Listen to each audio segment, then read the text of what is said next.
Join me as I highlight small businesses in the craft industry with interviews on-site at distilleries, breweries, and more. This podcast is all about getting to know the people behind the craft, celebrating their hard work, and of course, having a few samples along the way. Welcome to Crafted Conversations.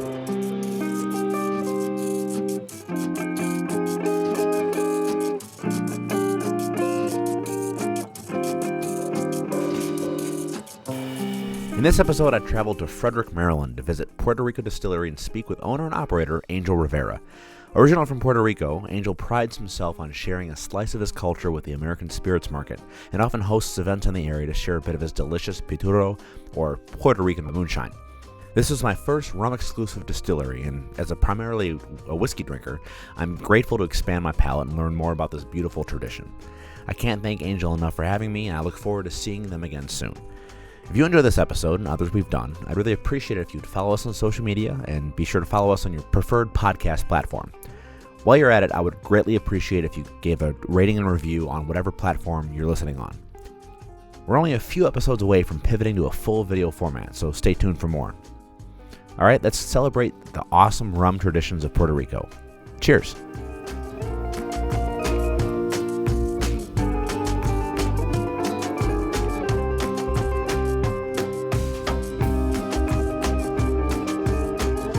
Cool. Angel, we're here at the Puerto Rico Distillery in Frederick, Maryland.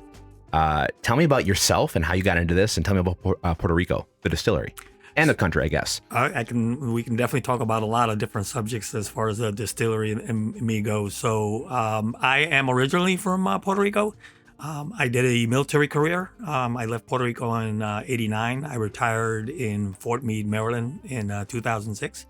After that, we started a nonprofit in the state of Maryland to do a little bit of a promotion and put together events for people that are from the island that miss the culture, like I did, yeah. And me and my family did.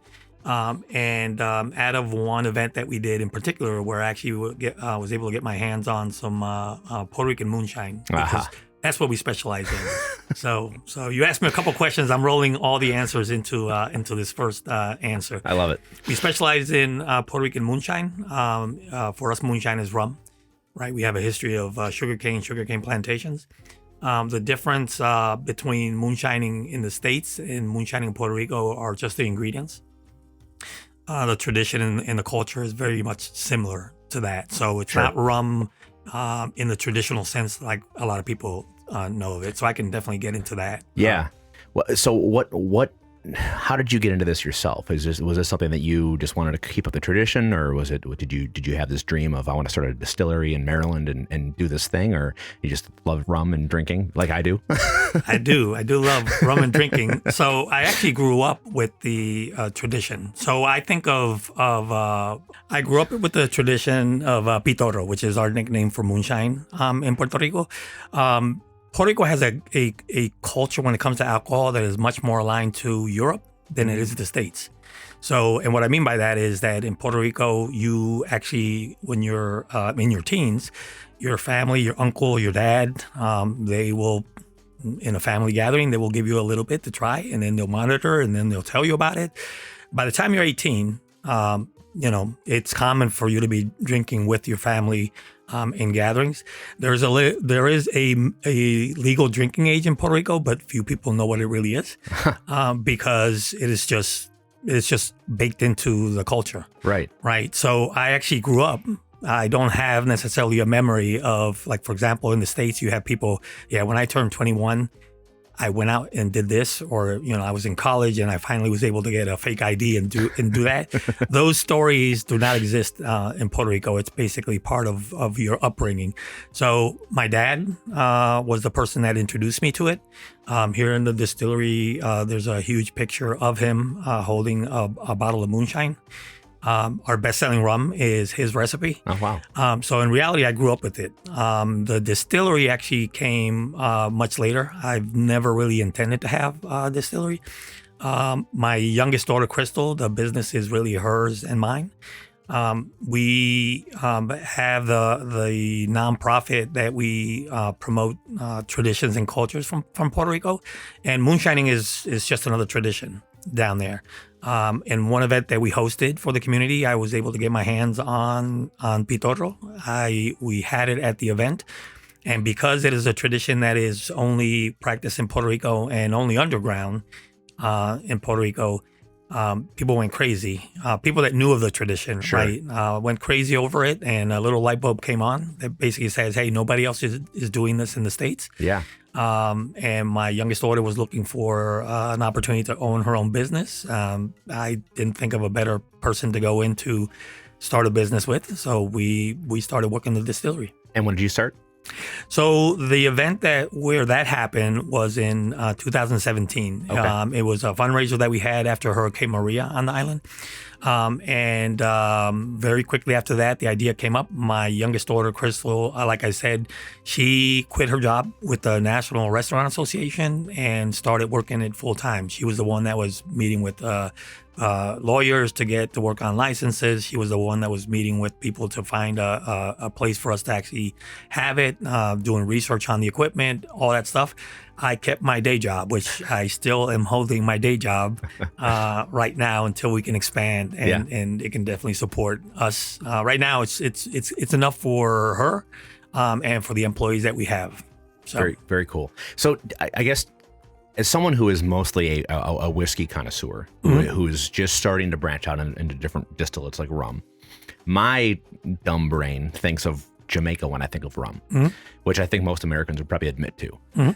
Tell me what makes Puerto Rican rum different and what makes you different as far as a spirit in the United States. Right. So a lot of people know of Jamaican rum. A lot of people also know of Puerto Rican rum because of Bacardi. Oh, right. I guess I didn't even think about that. So Bacardi has done an amazing job throughout the world. Puerto Rico is known as the rum capital of the world, right? But what some people know, but not a whole lot of people know, is that Bacardi is a Cuban family that came to Puerto Rico after the Cuban Revolution, and they've done an amazing job, right, promoting Puerto Rico rum. A lot of people are familiar with the rum that is the clear rum that they throw into pina coladas and different, rum and coke, those kind of cocktails. Right. They also practice the tradition of aging rum in wooden barrels, right, which is a lot similar to how they do in Jamaica and a lot of other different places.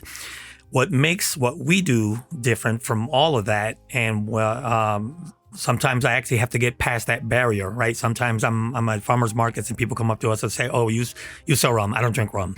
And then I have to try to pause them and get them outside of that box and to get them to understand that what we do is very different. Our tradition for Pitorro is almost identical to the tradition of moonshining here. What's different are the ingredients, right? So, like I said, the tradition has been on the island for hundreds of years, way before Bacardi got to the island. Sure. If you go to the island, people drink Pitorro. People do not drink Bacardi unless you're drinking a cocktail and somebody will put it into your cocktail. And yeah, some people will like the dark rums aged in wooden barrels, so they will buy that. But in Puerto Rico, the vast majority of the people drink Pitorro. And Pitorro is, like I said, legally it's rum. To be rum, two requirements, right? It has to have fermented something that came from the sugar cane, right? And then for it to have a certain proof, a certain alcohol volume, more than 40, less than 95, right? That's the requirement. So we make rum from the legal standpoint, but what we do is we distill the rum, and then we actually do not put it in wooden barrels. We put it in containers, in our case, in our distillery, in stainless steel tanks, and then we throw fruit in it the same way the moonshiners do here. The moonshiners do not age in wooden barrels. They don't have years to wait to feed their family.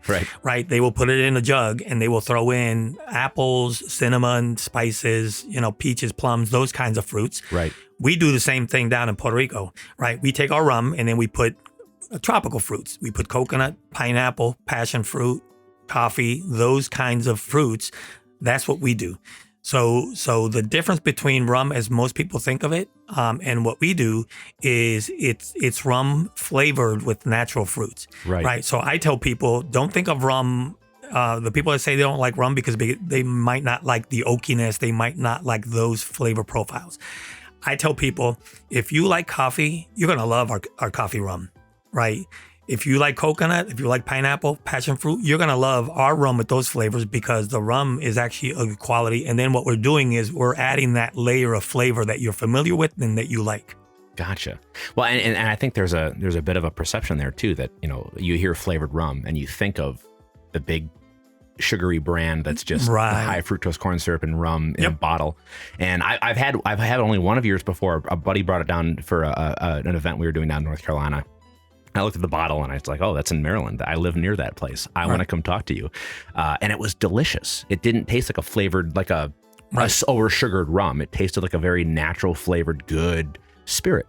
Are you sourcing those things locally? Or are you getting a lot of sugarcane from Puerto Rico? How are you doing all that? So when we first started the distillery, so we opened in late March of 2020. Okay. Right. Late March of 2020 was when the world was going to end. Yeah. Right. So our first batch of molasses that we actually bought from Lula in Louisiana. They have a lot of sugar cane down there. We bought it. When we went to open the doors, we couldn't open the doors, right? Because of all those things. That's a whole different story. Yep. But as far as the sourcing, when we ran out of that sugarcane molasses, we started buying it from Central Florida. Okay. Yeah, so Puerto Rico does have a long history and tradition of sugarcane. Yeah, but it's only 100 by 35 miles wide, and all the buildup that's happened over the years, there is almost no sugarcane on the island. So we basically source it from the actual sugarcane molasses and the brown sugar. That's what we use to ferment. The ingredients to actually flavor. We try as much as possible to get local. We try to get it from either Puerto Rico or from here. Okay. And sugary liquids or things to flavor are, at least in my opinion, a sin. Right.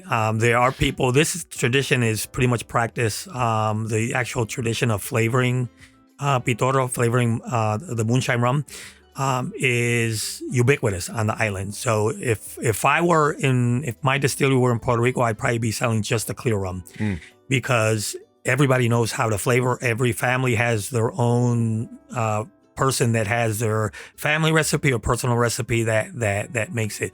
Because we're in the States and not a whole lot of people practice the tradition, that's why we offer all the flavors. Yeah, but in essence, it's just baked into the tradition. When you're dumping all that stuff into the rum, are you steeping it, or are you just letting it kind of free flow and then you sift it out when you pour it into a bottle? How does that process work? How long does it stay in there too? Yep. So it stays in there long enough to actually give the flavor. Again, all natural ingredients. Depending on the fruit is really the answer to your question. Okay. For example, coconut is a hard fruit. Takes a lot longer for it to kind of release the flavor. So that one we leave in there about 4 or 5 months for it to release the flavor to the point where we're happy with it.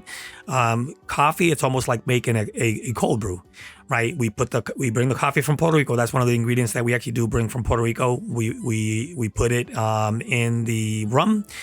Just 1 week.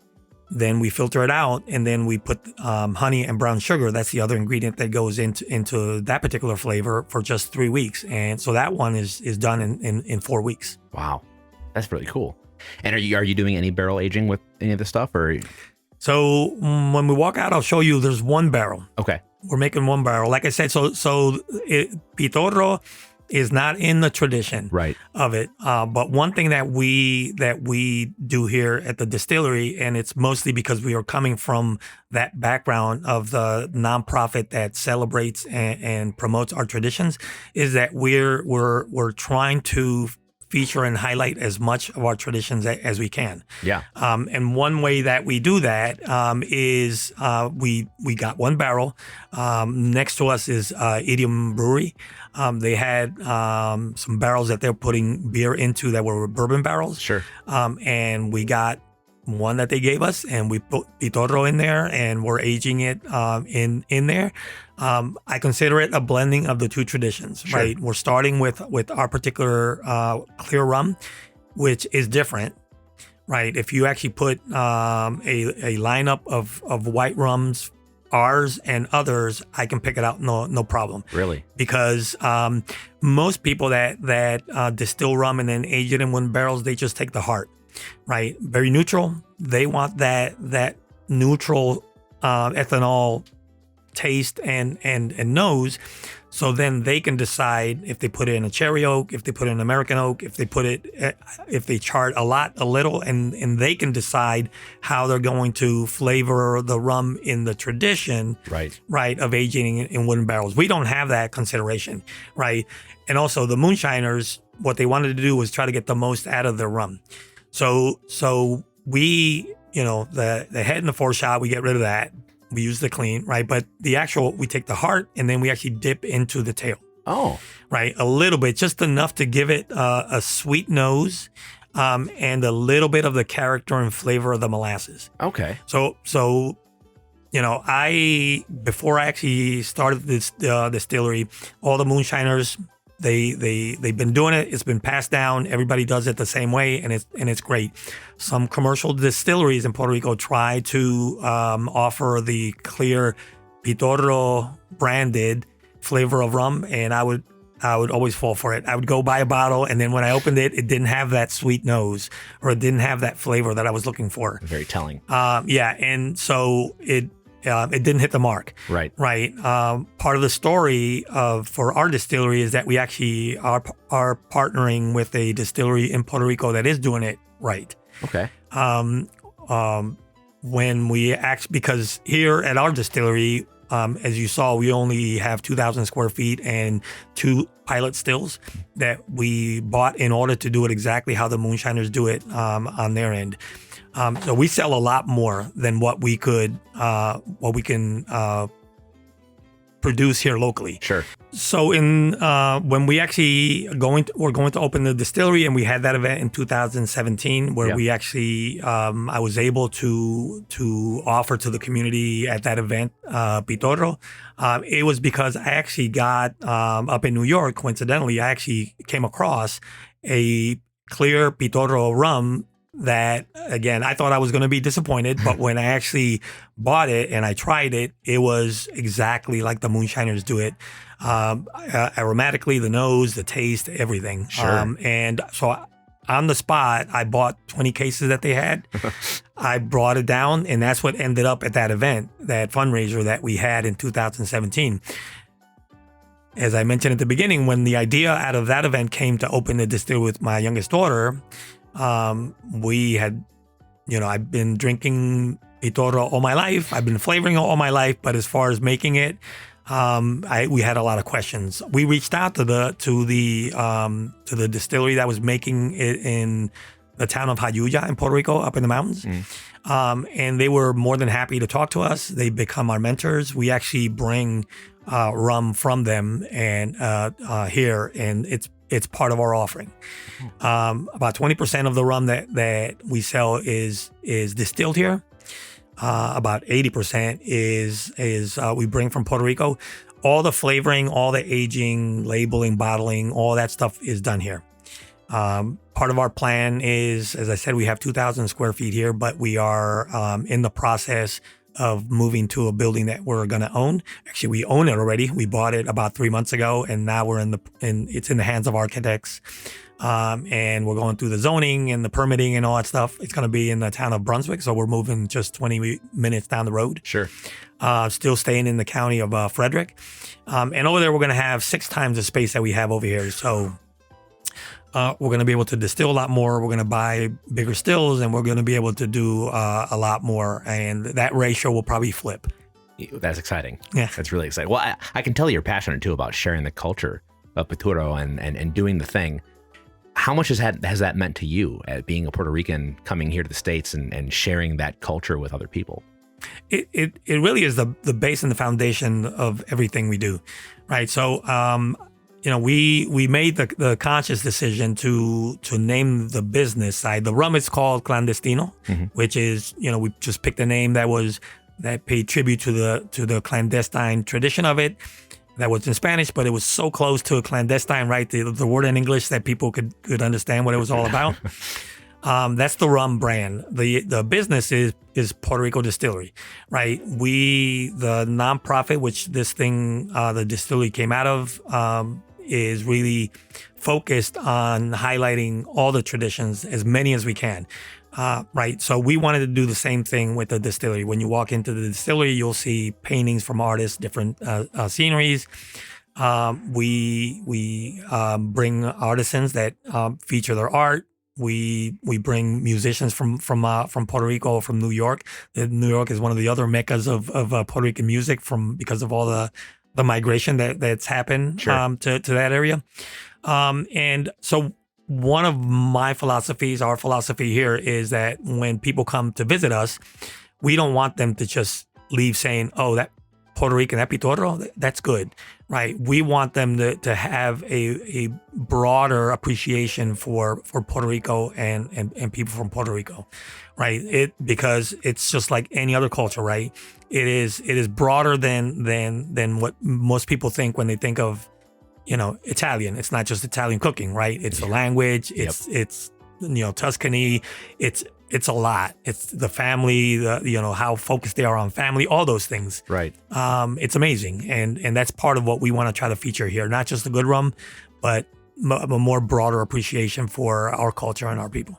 I think part of what I'm doing around talking to people like yourself, doing craft operations is, and I told you before, I'm a big whiskey person. I love a lot of the experimentation and different things and barrel aging and wine casks and playing around. And you have the freedom to do that. You could decide one day that I'm just going to try to do something like you said with the brewery next door. You're going to take one of their barrels and play around. But what's more important to me is that you have a story. There's something behind the spirit. And there's a billion bourbons out there that taste like bourbon, and they're all good. I mean, I'm not going to pass up a free glass of bourbon. But what makes their stories interesting is almost makes the bourbon taste better. And I think the same is going to be for you. And we'll probably try some a little bit here. But I love hearing how enthusiastic you are about the culture of Puerto Rico and bringing this stuff into the States. And you've mentioned your nonprofit a couple times, and I'm hoping, is that nonprofit still going strong? Is that yes, it's definitely going strong. So awesome. So right now in our tasting room are 5 musicians that we brought from Puerto Rico specifically to host events tonight, tomorrow, Saturday, and Sunday in DC. That's cool. And when we have those events, we kind of put the culture and the nonprofit ahead of the distillery. So, for example, we call them cultural closures. So tomorrow we have a cultural closure. Sure. Right. We're not, the distillery's not going to be open. We're going to be at this event at nearby here, Sandy Spring Museum, where we're going to be, we're going to have artisans. We're going to have the 5 musicians that we brought from Puerto Rico highlighting typical music of the season. Mm-hmm. We're going to have 2 roasted pigs that a part of the group already picked up and seasoned, and it's getting ready to be put on the stick tomorrow morning for that event. So all that comes together, right? It's going to be the art, the music, the food, the language, the people, and it's not just open to just people that are from the island, people that want to come out and appreciate something different, right? That they don't have to get on a plane to fly almost 4 hours to Puerto Rico and then 4 hours back. You can have it right here in the state of Maryland, right? If you go to one of our events, the nonprofit is called Cultura Plenera. Okay. So you can find us on Facebook, and then you see all the events that we have there. Yeah, but to me, you can't separate one thing from the other. No. Right, and we don't. And what they do is each of those things complement each other. Right. You talk about the music, and it's hard for you to talk about the music without talking about the gathering and then the rum being offered at those gatherings. And then that also includes the food, right, that they'll consume. I mentioned to you, once we're done here, out there, these folks are out there, so we ordered food for them, right? We're going to be able to have a little mini mini gatherings, so you can kind of see what it's all about. We call it. I have a good friend up in New York that's one of our mentors.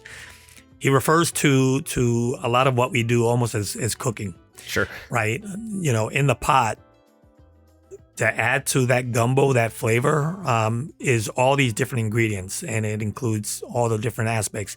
Visually, right, the art, the language, listening to a language that's different than yours. Sure. The rum that is completely different from what most people think of rum, the music to accompany it, and then, family and friends. Sure. Oh, that's phenomenal. I love that. I love that sense of community, and alcohol obviously transcends culture. It brings us together. It definitely helps. Yes. It probably makes my Spanish better too. I have 8 years of Spanish that I haven't been using very well, but it's always been a fun. Just the Hispanic culture across the board has always been very interesting to me. Mm-mm. And Puerto Rico is one of those places that I think because it's so small and it's been a territory of the States has kind of been an unsung culture. Everyone knows Mexico, everyone knows Spain, and Cuba. But I'm really interested to try the rum and get a whole sense of the culture, because your enthusiasm is making me very excited about your story. Yeah, so, absolutely. So I think we have some here. So whenever you're ready, we can start talking about that. Tee me off. What should we try first? So I think that we should probably start with the classic. Classic is what we call the clear rum that I was referring to earlier, right? Okay. And the reason why I say that is that's the base out of everything we do, right? So you're going to be drinking the classic. It's either the unflavored, where we haven't added any fruits to it, or a flavored version. But if you have it first, then when you actually move on to try the flavored ones, then you can you can get it because you kind of understand what it is, right? And as I mentioned, it'll have that sweet nose, and it'll have the flavor and character of the molasses. So let me get that for you, and then please. We'll talk about it. Sounds good. So you had mentioned earlier that there's a legal requirement for sugar cane. Is it a percentage of in the ingredient, or using the rest of molasses, or how does that breakdown work? No, so the legal requirement is for it to classify as rum. I see. Right. So when you for you to be able to, when you go to TTB and tell them, hey, I'm making rum, I want to put rum on the label. Yeah. Right. You have to tell them all the ingredients that you're putting in, and then they're going to be looking. If to allow you to say rum, or in our case, the ones that we actually add fruit to, flavored rum, right, which is another category, is that you are using something, a distillate that you first fermented, something that came from the sugarcane. It could be sugarcane molasses, it could be the sugar itself, it could be the cane juice, any of those, as long as the starting point was a sugarcane. Okay. Then that is the first requirement. The other requirement is that when you distill it, like in our case, when we distill it at first, it comes out at about between 80 and 90 proof. Then we proof it down, right? When it first comes out, if you basically start it and land it and are going to use it at between 40% alcohol by volume, right, or 95, then it's considered rum. If you're gonna proof it down lower than that, then it's a rum specialty. I think it's what it's called. Okay. Right. It has another category, of course, of a classification. Gotcha. And that's all U.S. law, I'm assuming. Yep. Yeah. Under the alcohol, tobacco, and firearms, there's the alcohol part. It's called TTB, and they're basically the agency that regulates all this stuff. Gotcha. Interesting. Well, all right. Well, cheers to the first sample. Yep. Ooh, that is very sweet on the nose. It is very sweet, and like I said, so if you line up a whole bunch of clear rums, I can pick it out, no problem. Most of the other ones just smell like ethanol. Yeah. Yeah, it's very different than and like I said, I'm not well versed or well palated on rum, but I can tell right away that that's very different. In a good way. Yes, no, absolutely. It's for me, it's almost like a perfume. Yeah.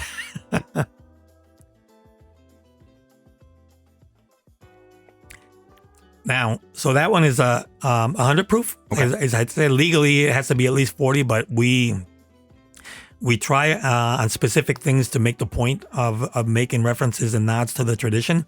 And the moonshiners, just like they do here, they take pride in it being a little bit stronger. Yes. Right. One thing that I find that is a little bit different on the approach is that I find that moonshiners here take pride in seeing your face melt when you try it. And I think that is an understanding and an appreciation of how good it is. Sure. Right. In Puerto Rico, we flip that a little bit.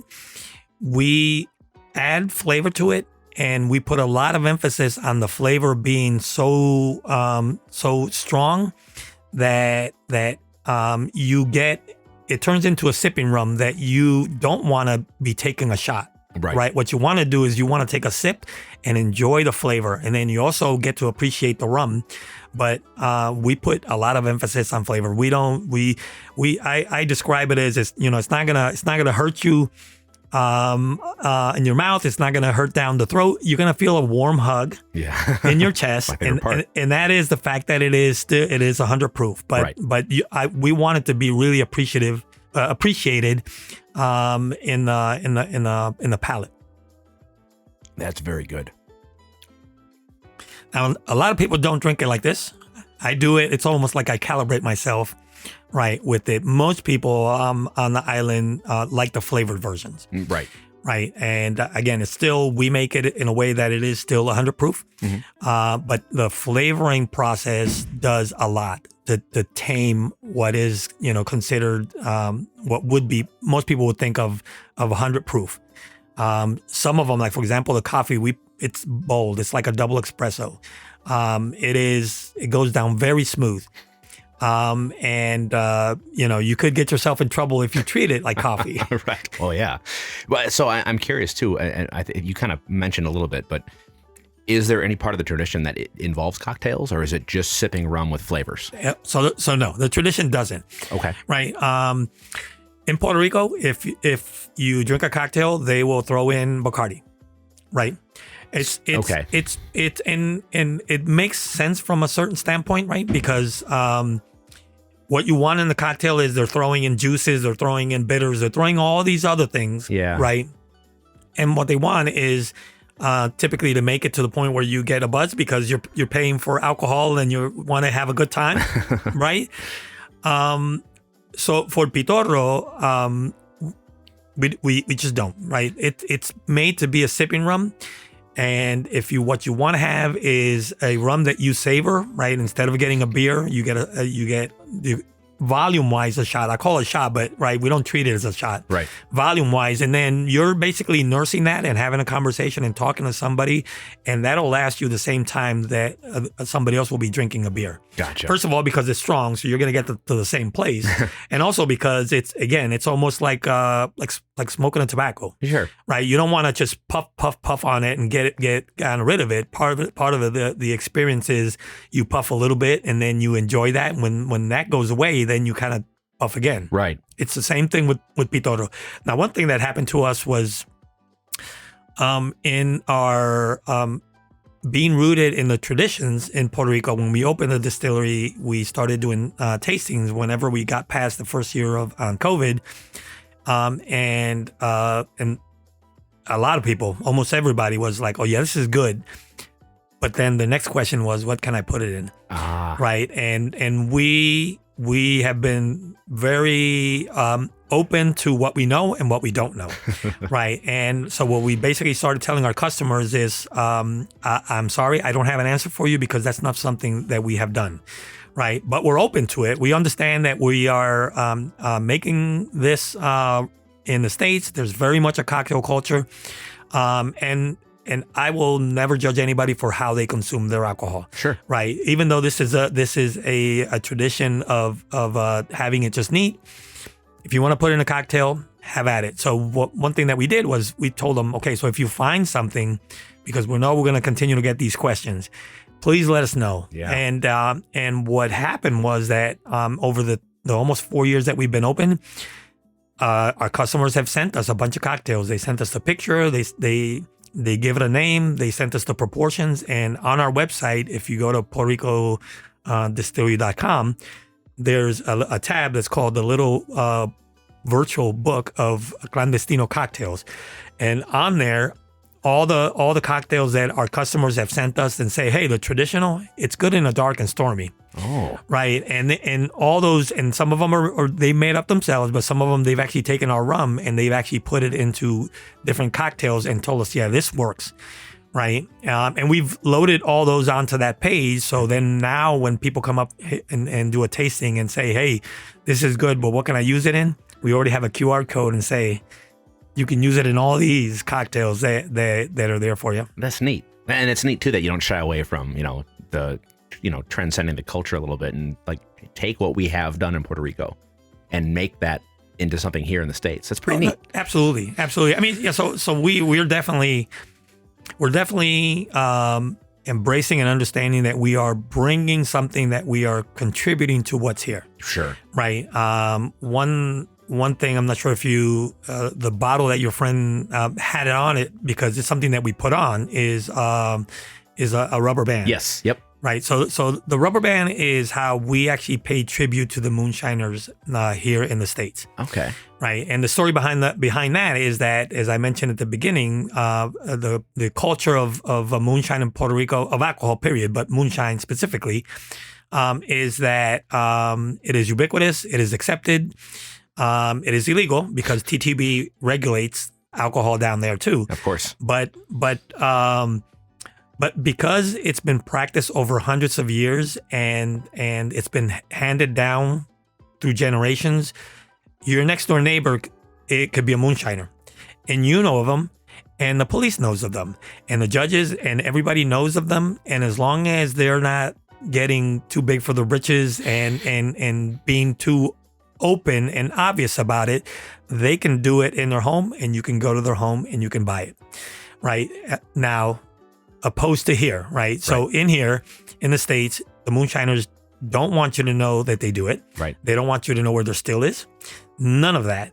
Right. So as opposed to in Puerto Rico where the customers go to the house of the moonshiner and buy it, here, the moonshiner transports it to you.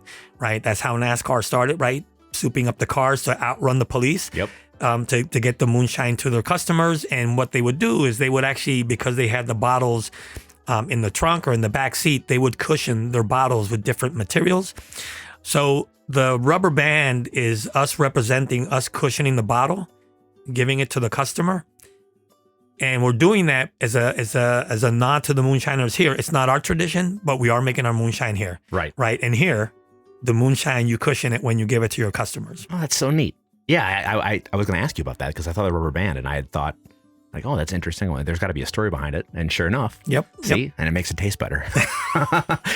Well, all right. So what's next? Okay. So the next is our bestseller. So our bestseller is traditional. So classic, the unflavored version is,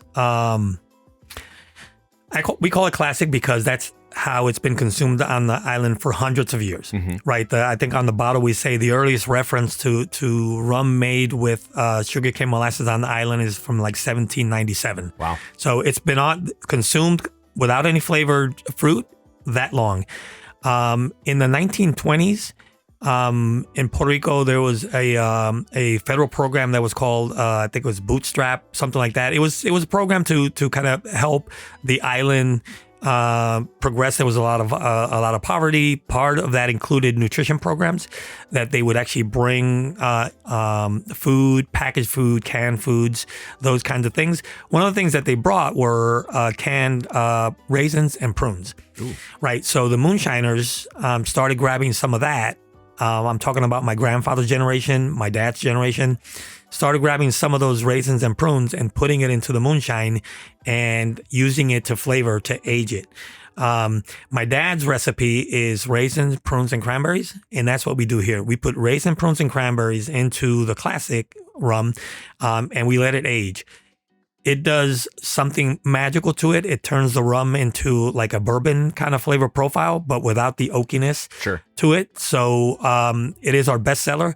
It is the one that when we're at different places, people come up to us. Some people will say, I don't drink rum, and then I have to sell them on the fact that it's a different tradition. Right. Some people tell me that they drink bourbon, and then my approach is try the traditional before you leave, because the traditional is just it's just amazing. Bourbon drinkers love it. Okay. Right? The combination of the raisins, the prunes, and the cranberries does something very magical to it. The flavor profile, some people, in my case, it's the flavor. It's all already, my brain already associates it with traditional Pitorro. But some people will be, okay, I get the raisins on the front, I get the prunes on the back, or vice versa. Right? Palates are different. But this is, like I said, our best seller. So cheers to traditional. Yeah, cheers to that.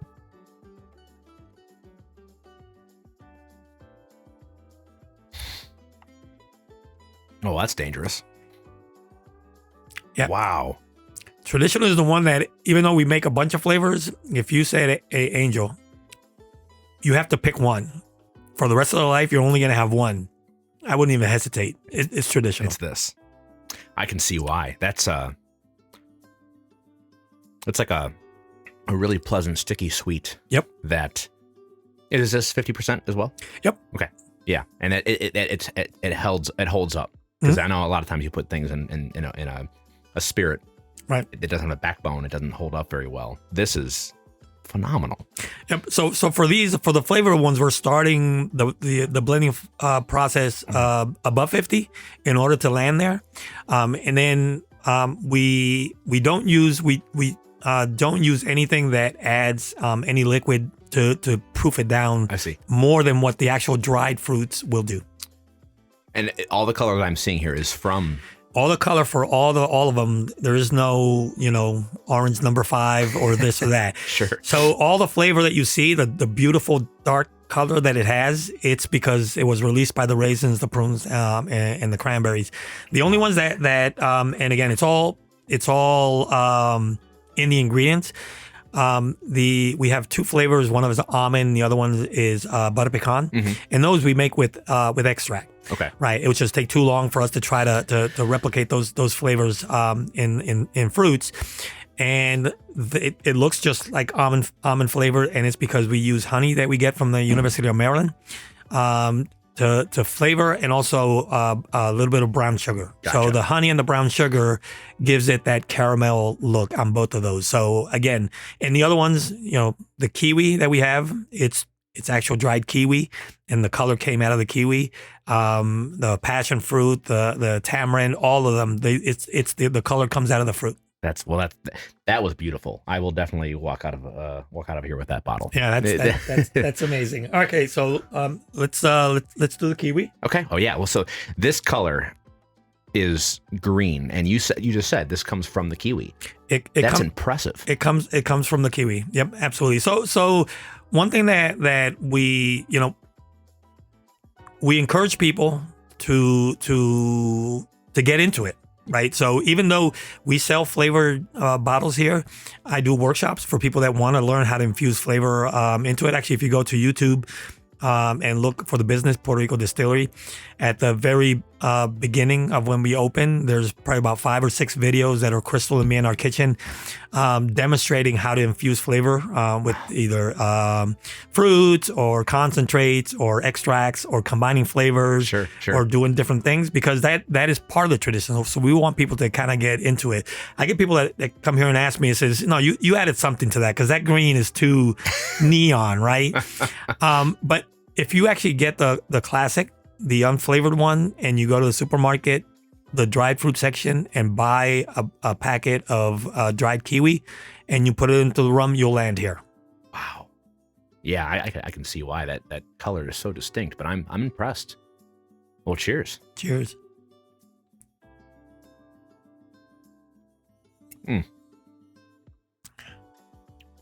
That's also dangerous. Yeah, I have a good friend. So we're almost out of the kiwi. So a friend of mine likes this one on the rocks. Okay. And as soon as he found out we're almost out, he came in and picked up a couple cases. Because this is what he goes to on the rocks when he's watching football. Oh, that's so good. And the kiwi isn't overpowering. You still get a lot of that sweetness from the rum itself. Right.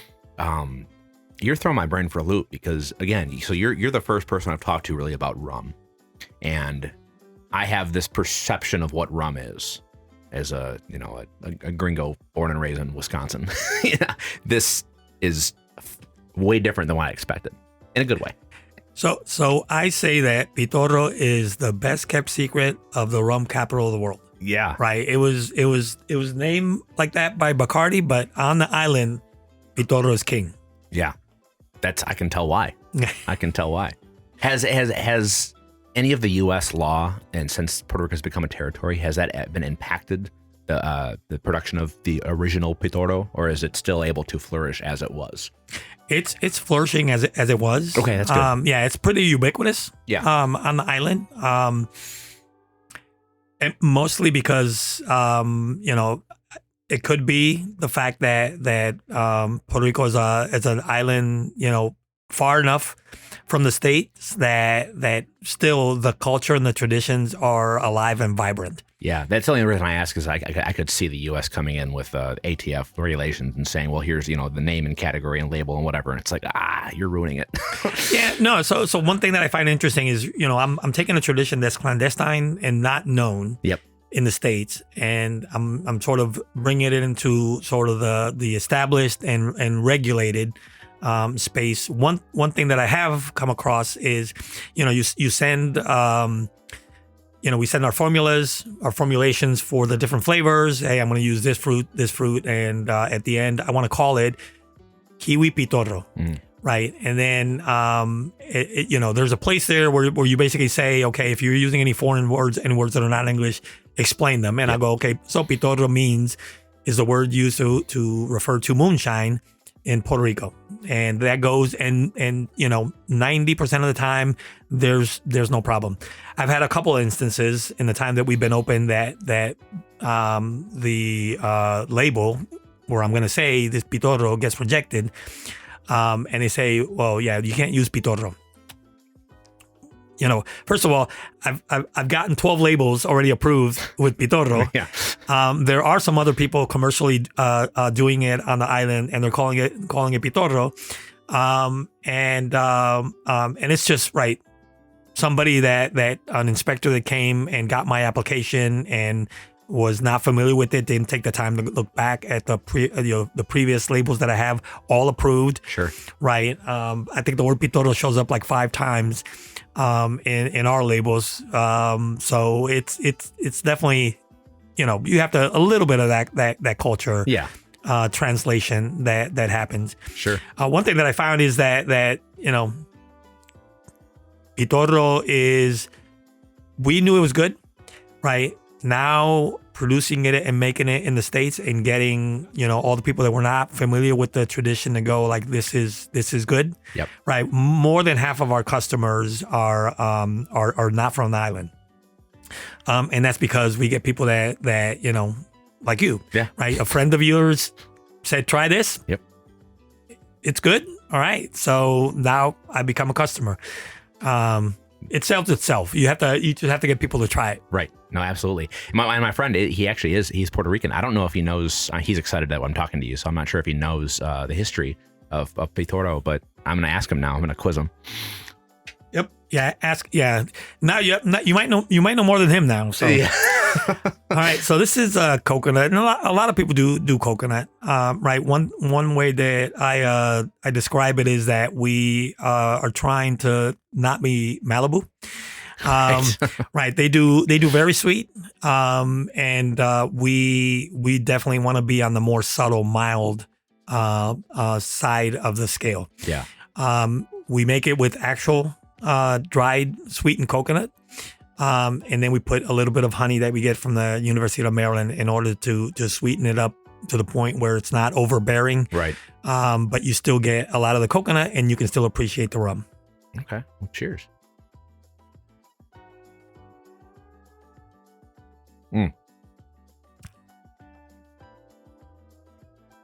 Yeah, it's not as punchy and in your face as Malibu or like other coconut flavored artificial Yep. things are. That's very, very well rounded.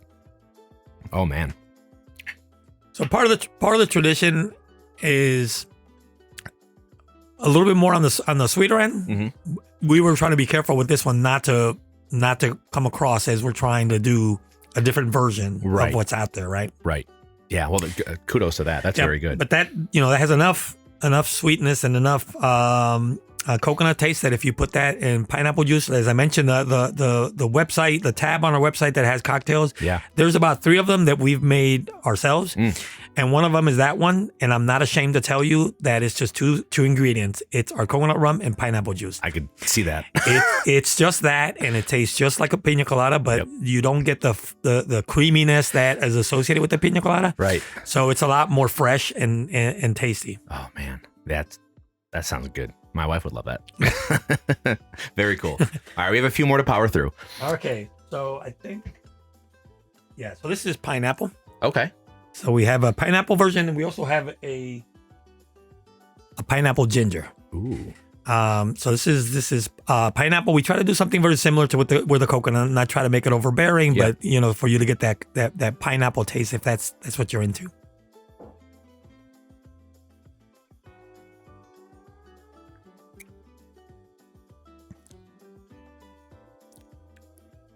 See, I love pineapple, so I love that. Oh, wow. Yeah, we have some people that prefer the pineapple. I prefer the pineapple with ginger, just because I just like that spiciness. Part of the tradition is that people have on the island, and I grew up with that, is personal recipes and the fun of experimenting. Yeah. Right? So, when you go out to our tasting room, the wall that has all the bottles, that is actually my lab. Oh. Right. Because we don't have a whole lot of space here. That is my lab. I basically go and take a bottle, and I'll try a different flavor or different flavor combination. Yeah. And it's being aged out there. And then some of those actually are the ones that we're trying here. Very cool. See, and that's why I love some of the small operations like what you're doing is, you and your wife and your daughter are here hands on. I'm talking to you in your office, right? You can decide to experiment and have fun. And I love that aspect of it. Yep. You might discover something that, what if we put this in? What if we do this? Right. And it tastes phenomenal. So this is the pineapple and ginger. This is the pineapple and ginger. Yep. Oh yeah. So I'm a ginger guy.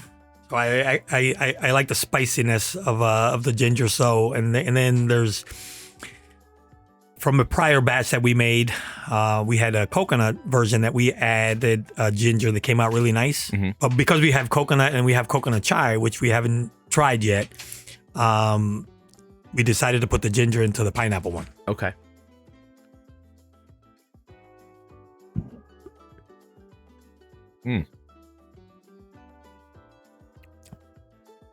Oh, that goes better than I thought it would have.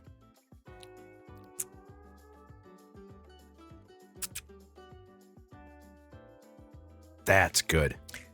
Yeah, some people are and some people are not, right? I'm a ginger guy. Yeah, me too. But my first thought when you say pineapple and ginger in a rum, my brain kind of broke a little bit. I'm like, I don't know. This is good. I'm not going to sit here and tell you it's terrible. Thank you for that. It kicked me out. No, so I mean, when we're actually doing tastings out there, I tell people my goal is for you to like at least one. Right. Right. I definitely went in. And for me, this is fun, and that's one of my problems. And actually, when we actually go to different places, some people tell me, if you had less choices, it'd be easier for me. Right now, they try all these flavors, and they're like, well, I like, out of the 10 that you have, I like 6, but I can only buy 2. Right. Right. So right now we're in about 70 stores in the state of Maryland. We're in a liquor store in DC that ships to 38 states. Okay. So people can get this in those places. It's DuPont Circle. Yes. 1 West DuPont Circle is the actual liquor store. If you go to our website, PuertoRicoDistillery.com, there's a tab called Finding Clandestino. On that tab are all the locations that were physically here in Maryland. And then at the very top, there's a shipping option. Very cool. That button will actually take you to them.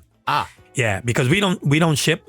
You know, as you know, for us to ship to those states, we would actually have to collect the taxes in those states and then pay their taxes and file monthly, and that's something we're not set up to do. Right. So we self-distribute. So we basically just sell to them, and then they sell moving forward. One advice that I give people to do the shipping is they have like a tiered system. So it's the same shipping cost whether you buy one bottle or you buy 5.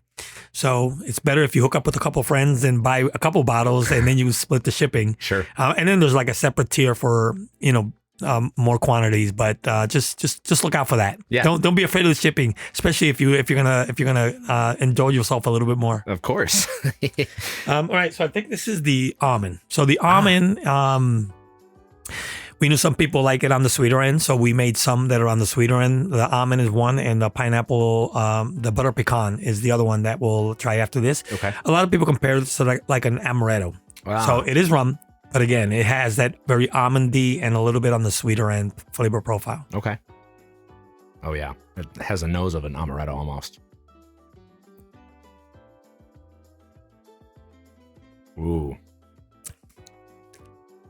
You get a lot of people that enjoy it like this. We have a lot of people that actually use it to make rum cake and different desserts. Yeah. That's interesting. I actually be interested to see how that, because it's very viscous and sweet, and boy, a rum cake might be very good with that. Have you ever tried that? So I'm not a baker, but we actually have a customer that buys them by the cases. Really? Yes, to make rum cake. Oh man. Yeah, I'd be interested. That's very good. Yeah, it's a little on the sweeter side for me. I probably wouldn't do a full glass of that, but it's very tasty. Yep. So as a business, right? I have to try to cover the spectrum. Right. So there's some that, and I'm right there with you, right? I would enjoy just one of those. I wouldn't go for a second one. Sure. Some people will stay all night on that one. Of course. Yep. All right. So this is the butter pecan. So this is a collaboration that we did with a liquor store here in Frederick, wine district.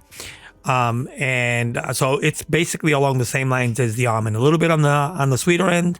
And then this one we also did with butter pecan extract. If you like the butter pecan ice cream, you'll definitely love the rum. Oh yeah, that's butter pecan.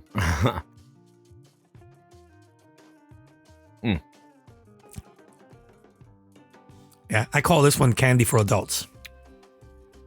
I've had a lot of butter pecan flavored whiskey, which I have, since I've become more of a whiskey snob, I've kind of turned my nose up at flavored whiskeys. And I used to like them a lot in cocktails or by themselves. But this has much more of a rounded sweetness with that rum sugarcane than a whiskey's sharpness. Right. That I enjoy this more than I would like I think the big brand is Rebel Stoke. They make a butter pecan flavored whiskey. It just, my stomach turns at thinking about it. College didn't help. This is very good. But again, same line as the last one is the almond. It's a little too sweet for my taste. Yep. But it's very tasty. Yep. We got to try to please everybody. Mm-hmm. Oh yeah. Or as many people as we can. That's the market. Oh man. Well, all the samples you've given me have been delicious, and I really do want to take home a bottle of the traditional, because that just, like you said, it's yours, so you would pick that out any day. So I do appreciate you having me here, and I kudos to what you're doing here, sharing your culture, sharing what Puerto Rico has to offer. I had never heard of Pitorro before, and now I know more probably than what my friend who gave me the bottle knows. I'm going to quiz him, I promise. But I'll be back, and I really appreciate your kinship and spirits and what you're doing with the craft industry. So cheers to you, Angel. Thank you. I appreciate you the opportunity. I appreciate you coming over and sitting down, taking the time. Obviously, I can appreciate you're very interested in spirits, and I'm glad this was one that was not on your radar, that I'm able to give you information and put on your radar. Yeah. So, and thank you for the opportunity. It's been word of mouth that's been actually getting us out there, more awareness, understanding, more customers, and the opportunity for us to actually highlight what we do. So thank you. I'm a fan. So cheers. Thank you.